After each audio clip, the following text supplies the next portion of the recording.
So here I am again with the book Chemo to the Rescue, and we're learning about leukemia and why Drew was sick, and his bone marrow wasn't working. And so I'm going to show you about how they know this, because Drew had a bone marrow test, which is what helped us to know what was going on, but he's going to keep having these bone marrow tests every week for a while.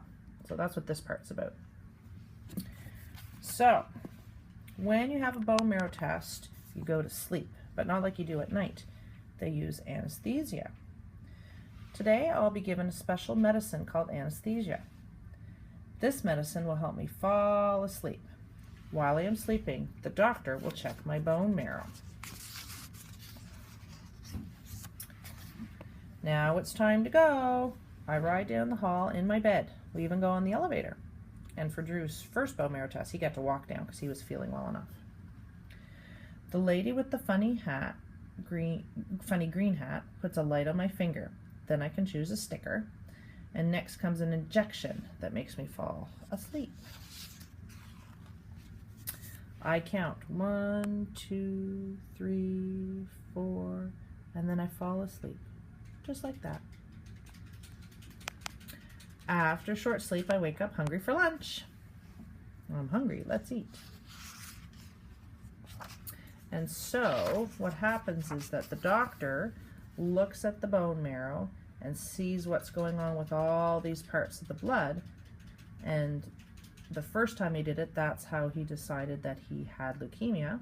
And from now on, that's how they'll monitor it to see how well his body is fighting it.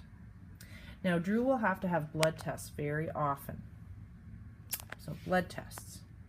Unfortunately, chemo takes away some of the good cells too. So now when I take a blood test, Dr. Dan counts how many hard-working cells there are in my blood. And here's blood test. Can you count how many red blood cells there are in the picture?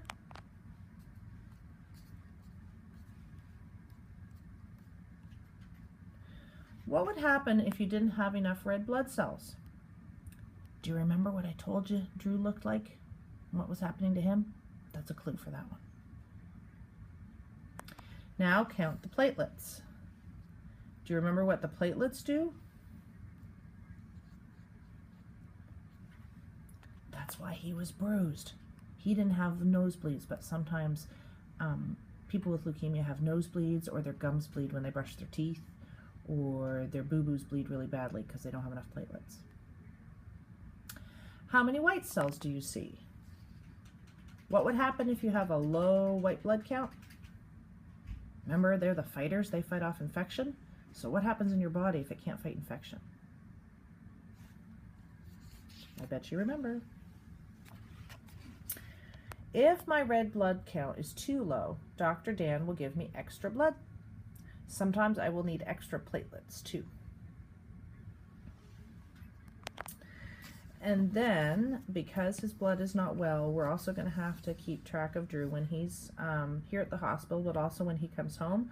We're going to really make sure he doesn't get sick. And so we're going to watch for infections. Everyone gets sick sometimes, but if I don't have enough white cells, I will get sick very easily. So when I get a fever, I must go to the hospital right away. So that's why when we are back home, even before Drew is coming back to school, his friends will be able to come to the house and visit, and his family and all that. We just have to make sure that anybody that comes to the house doesn't have a cold or a flu or sick with something, so that Drew doesn't get sick. But if you're healthy, you'll be able to come out to visit him, and we'll get him out and about too once he's feeling better. So that's a little bit more about Drew having leukemia.